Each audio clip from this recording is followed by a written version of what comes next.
Hey everyone, welcome back. Today we're talking about the dark side of the criminal justice system. We're trying to expose some of the corruption that exists within the system, some of the stuff that you maybe don't know about. In fact, I could almost count on the fact that you probably don't know about all these different points we're going to touch on today. You may or may not be aware of some of them. You may or may not have maybe suspected, right, that some of this stuff existed. So anyways, this is not going to cover every single corruption that exists within the criminal justice system, right? Every dark little corner. It'll highlight a few of them. Hopefully it's useful to you. And with that, in fact, let's go ahead and get into the disclaimer real quickly. So I'm not an attorney. This is not legal advice. This is strictly for entertainment purposes. If there's anything that I say that's useful to you, right, that seems more than just entertainment, please consult with an attorney about it, right? So that's number one. Number two, I think it's important that, I create all this content and it gets chopped up, right, by editors. And sometimes the editors don't understand exactly everything. They don't understand the law the way I do, right? They don't understand the system the way I do. And sometimes things get edited out of context, or maybe a word or a phrase is left out. And sometimes it could easily, my content could be misconstrued. I could be misunderstood. So let me just go ahead and make this clear. So the reason I create this content is to expose, right, the corruption that exists within the criminal justice system. I think it's important, right? We all have been fed lies about, how just it is and how fair it is. And it's not like that. And it's unfair and unjust for everyone. Doesn't matter whether you're black, brown, blue, green, whatever, it's unfair for everyone with few exceptions. It's almost like, so for example, just to use as an example, right? I listen to, a little bit of Russell Brand, and also listen to, Tucker Carlson, right? And they expose the corruption in government, right? And I think we can all agree, that's bad, right? That level of corruption that they expose, right? It's insane, it's crazy, right?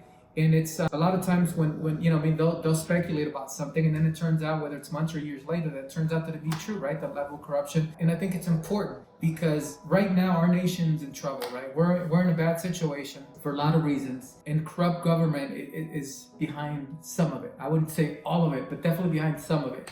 So I think we need to start exposing this stuff more, right? We need more people on YouTube exposing different things that can be improved, not just for the sake of criticizing, right? That's not what I'm suggesting. But let's start improving this, right? Let's start putting people in office that are actually going to do the right thing.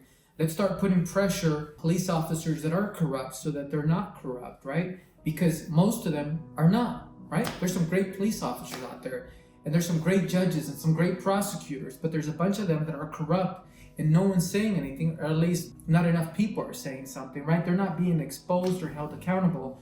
And I think that's important to have a quality nation, right? A quality life for all of us, right? You need to have, try to minimize the corruption that exists. I understand you can't get rid of all the corruption. Maybe you can, maybe, but I doubt it, right? I think it's impossible. It's wishful thinking, but you can definitely eliminate a lot of it, maybe most of it. Anyways, let's go ahead and jump into this. So we're gonna break this up into 7 different points, and then there's several sub-points, right? So the first side of the dark side of the criminal justice system, the first point under that is that judges are above the law. And what do I mean by that? I mean that judges, they can violate your rights, right? They can violate your rights with impunity. Like, there are no consequences. And just so you guys understand, you might think, the Fourth Amendment protects my rights from, police officers being able to illegally search or seize my property, right? Just as an example. Well, that's not the case. There's a lot of discretion there, right? There's a lot of discretion, and over the years, over the decades, skillful prosecutors and corrupt judges have contributed to plugging holes, like just poking holes, not plugging, but poking holes in our Fourth Amendment right, to be free from that. So it's not, clean cut like you think it is. And not only that, but then as the law evolves, right, what's happened is that, and that's probably been the case from the beginning, where there's a lot of discretion. But this discretion, what it does over the years, over the decades, it slowly starts kind of heading in one direction or another direction, right? It depends.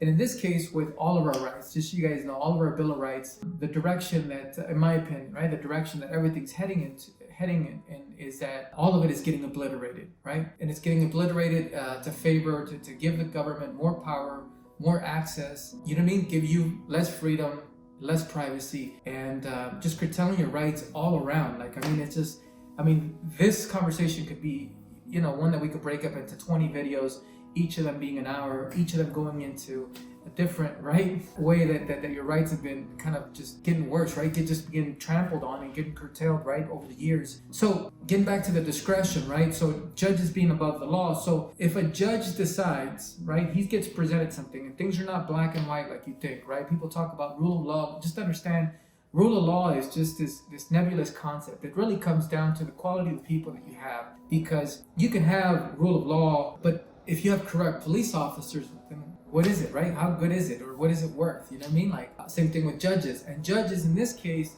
they have the ability to decide one way or the other for most issues that come to them, right? Most issues that come to them, it's not black and white. There's so much discretion because of the way that the system works.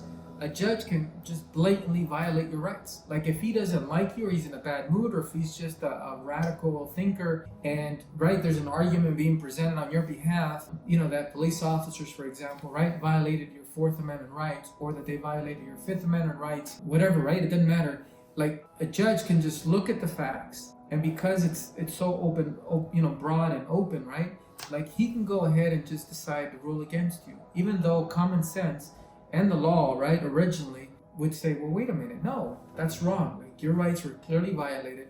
You deserve relief, right? Whatever form that is will manifest itself, right? But judges can make decisions with impunity. A judge can completely just ignore, right, what the law is, and just make just a decision just on a whim, or based on a political, you know, agenda that he's got, or based on, you know, some emotional whatever, right? Maybe he woke up on the wrong side of bed, right? And you can't go after them civilly. You can't sue them for that. You can't pursue criminal charges for a judge that blatantly violated your rights, right? So, and this is not just in ruling about Fourth Amendment, Fifth Amendment rights. Like understand, like, this applies to so many different things, right? If we're talking about the criminal justice system, for example, and this could fall under, you know, different amendments depending on the circumstances. But if there's evidence that's favorable to you, right, a judge can rule to keep that evidence out. He can do that. Like he's got that kind of power. He can find a way to rationalize and just say that, right? And because you can't do anything, you can't come after him civilly or criminally, they just do whatever they want with impunity. So in a lot of ways, even though we do have laws and we have the Bill of Rights and we have all these, you know, safeguards, but if you have corrupt judges, and there's some of them out there, right, they're above the law. They can do whatever the heck they want.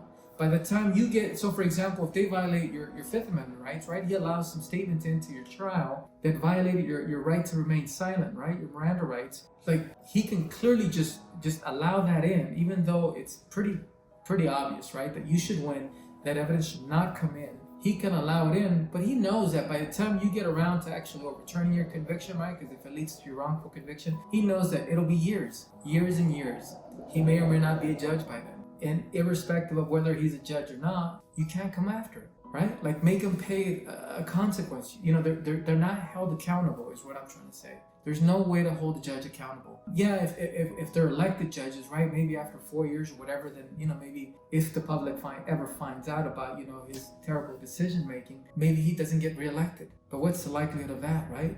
Of that being exposed? So I think that one of the solutions that I would suggest, right, to fix, you know, our criminal justice system would be that to hold judges accountable for when, and we'd have to have a standard, right? You have to flesh this out, but to hold them accountable civilly and criminally for when they really go above it, that they go out of their way to just go contrary to what law is. You know what I mean? Where the law was obvious and they violated your rights clearly, right, in their decision making. They should be held accountable. They should. I mean, do you understand how much power they have? They can take somebody's life away with one decision. They can completely destroy somebody's life with one decision. How are we not going to hold them accountable, right? I mean, they're human beings, right? They put their pants on one leg at a time, right? Just like all of us. And they have emotional, you know, roller coasters that they struggle with, or emotional challenges, right? They get upset, they get angry, they have prejudices, they have biases, they have anxiety issues, whatever it is. They're human beings. They make mistakes. So they should be held accountable when they deliberately make a decision that violates your rights,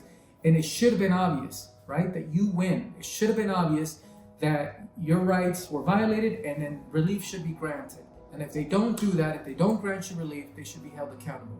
Anyways, that's point number one. Point number two, So we talk about how, you know, you're innocent until proven guilty, right? Like that's what, right? That's what everybody says. And but here's the reality of it. Look, if for certain charges, right? For certain charges, and this alone is a very deep subject that we can go into. And I have a lot of other content on this as well. But you understand that's not the reality for most people. Like you're not really innocent until proven guilty, right? If you're innocent, right? Let's think about this for a moment. If you're innocent, that means you don't get punished until you're proven guilty, right? Are you with me until then? Like to this point? So if you're innocent, you should not be punished. But what happens? For a lot of crimes, and these are alleged crimes, right? Because you're innocent. And sometimes the evidence is very speculative. It's not obvious. Like some people get arrested and it's obvious that they're guilty. But some people, it's speculative, you know? And some people are truly innocent and they still get arrested. So what happens is you get arrested, right? And it's not like they arrest you, they tell you kind of what you've been charged with, and then you get let go. No, right? You're either arrested until you see a judge, and that's typically what happens. So now you're incarcerated for a few days, and that could have all sorts of, you know,